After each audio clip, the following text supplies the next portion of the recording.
할렐루야. 사랑하는 대강의 가족 여러분, 오늘 하루도 하나님의 말씀과 동행하는 삶이 되길 소망합니다. 오늘 함께 나눌 하나님의 말씀은 마태복음 5장 21절에서 26절 말씀입니다. 옛사람에게 말한 바 살인하지 말라. 누구든지 살인하면 심판을 받게 되리라 했다는 것을 너희가 들었으나 나는 너희에게 이르노니 형제에게 노하는 자마다 심판을 받게 되고 형제를 대하여 라가라 하는 자는 공회에 잡혀가게 되고 미련한 놈이라 하는 자는 지옥불에 들어가게 되리라. 그러므로 예물을 제단에 드리려다가 거기서 내 형제에게 원망들을 만하니 있는 것이 생각나거든 예물을 제단 앞에 두고 먼저 가서 형제와 화목하고 그 후에 와서 예물을 드리라. 너를 고발하는 자와 함께 길에 있을 때 급히 사화하라. 그 고발하는 자가 너를 재판관에게 내어주고 재판관이 옥리에게 내어주어 옥에 가둘까 염려하라. 진실로 내게 이르노니 내가 한 푼이라도 남김이 없이 다 갚기 전에는 결코 거기서 나오지 못하리라. 아멘. 바로 앞부분에서 예수님은 율법 준수의 중요성을 말씀하신 다음 이제 본문에서는 율법을 구체적으로 설명하셨습니다. 율법학자들과 바리새파 사람들이 너무나 많은 규정들 때문에 정작 지켰어야 할 율법의 정신을 소홀히 한 것에 대해 구체적으로 설명하신 것입니다. 또한 그들의 율법의 문자에 대한 집착을 지적하면서 그 문자 속에 담겨 있는 참된 의미를 설명하십니다. 먼저 예수님은 10계명 중 6계명인 살인 금지 명령에 대해 말씀하셨습니다. 보통 유대인들은 자기가 어떤 사람을 죽이지만 않으면 그 계명을 지킨 것으로 생각했습니다. 아마 이 점은 우리도 마찬가지라고 생각합니다. 살인은 나와는 관계가 없다. 이게 우리들의 생각입니다.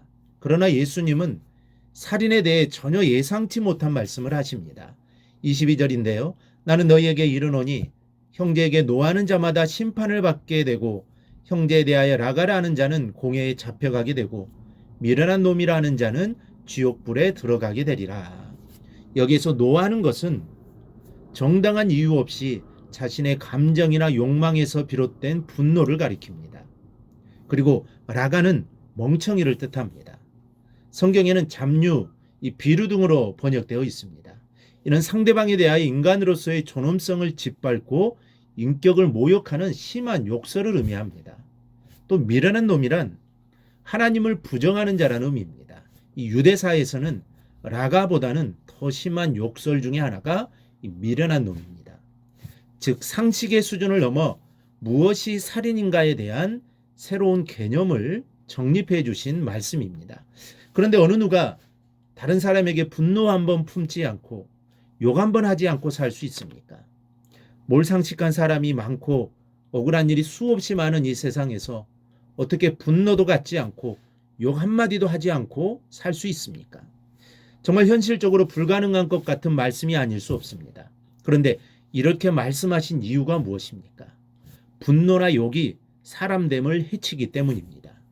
인간성을 그 횟수만큼 죽이기 때문에 그 희생물은 둘 다입니다. 먼저는 미움의 대상인 그 사람이 죽습니다. 그 사람의 마음을 강팍하고 완악하게 만들어 그도 나처럼 분내고 욕하는 죄에 동참토록 끌어들여서 결국 그 사람의 사람됨을 죽입니다. 물론 단번에 인간성이 말살되는 것은 아니지만 노함을 받고 욕을 먹는 만큼 인간성이 파괴되고 사람됨이 사라지게 되는 것은 누가 뭐래도 사실입니다. 예수님 바로 이 사람됨의 상실, 이것을 죽음의 상태로 보신 겁니다. 둘째는 노를 바라고 욕을 해대는 그 본인이 죽습니다. 사실 좀 더 정확하게 말씀드리면 죽는 게 아니라 이미 그 순간은 죽어 있는 것입니다. 그러니 희생자는 남이 먼저가 아니라 내가 먼저입니다. 그러므로 분노를 품었다는 것은 그 곧 순간적일지라도 내가 그 시간만큼 죽어 있는 것임을 우리는 기억해야 합니다. 우리는 가끔 이럴 때마다 그럴 수밖에 없었던 이유들을 둘러대면서 자신을 변호하고 정당화합니다. 미워할 수밖에 없는 사람이기 때문이라고, 욕을 먹어도 싼 사람이라고, 그래서 화를 내었으므로 나는 무죄라는 겁니다. 그러나 바로 이 점을 예수님께서 바로잡아 주셨습니다. 절대 그렇지 않다. 마음의 동기까지 악을 없애라. 이것이 오늘 우리에게 주시는 첫 번째 말씀입니다. 둘째로 예수님 모든 사람과 화목하는 것이 화목함 없이 제물을 드리는 것보다 낫다고 하셨습니다.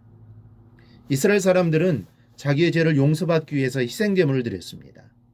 그러나 희생제물을 드리기 전에 관계가 좋지 않는, 그래서 분을 품고 있는 사람과 먼저 화해하는 것이 우선이라는 것입니다. 여러분, 형제와 불화한 다음 그 상태로 그 일 때문에 제물을 수십 번 드린다 한들, 예배를 100배 드린다 한들, 눈물로 기도드린다 한들 여전히 형제와 불화한 관계에 있다면 그게 무슨 소용입니까? 문제는 그냥 내버려둔 채 하나님께 나온들 하나님이 기뻐하시겠습니까? 이는 비단 형제와의 관계만이 아닙니다. 이 결자해지라는 말이 있습니다.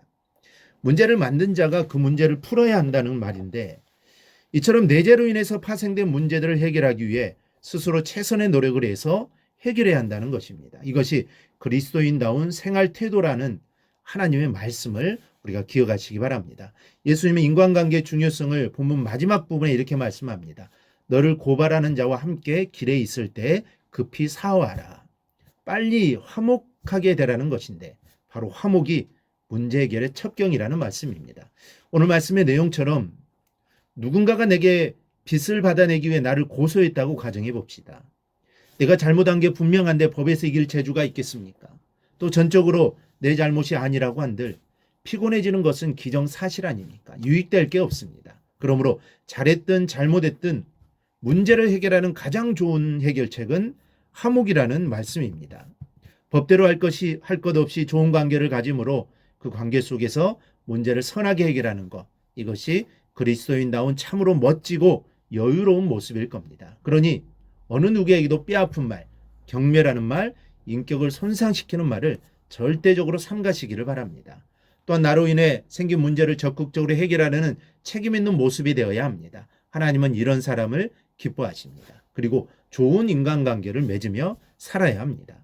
문제가 해결되는 것은 물론 하나님께서 나와 좋은 관계 지어진 사람들을 통해서 뜻하지 않는 축복들을 부어주실 것입니다. 이 말씀들을 기억하시기 바라고 오늘 하루도 복된 하루가 되기를 주님의 이름으로 축복합니다. 오늘 묵상한 말씀을 굳게 잡고 삶으로 실천하며 살아내는 대강의 모든 성도들이 되기를 축복합니다.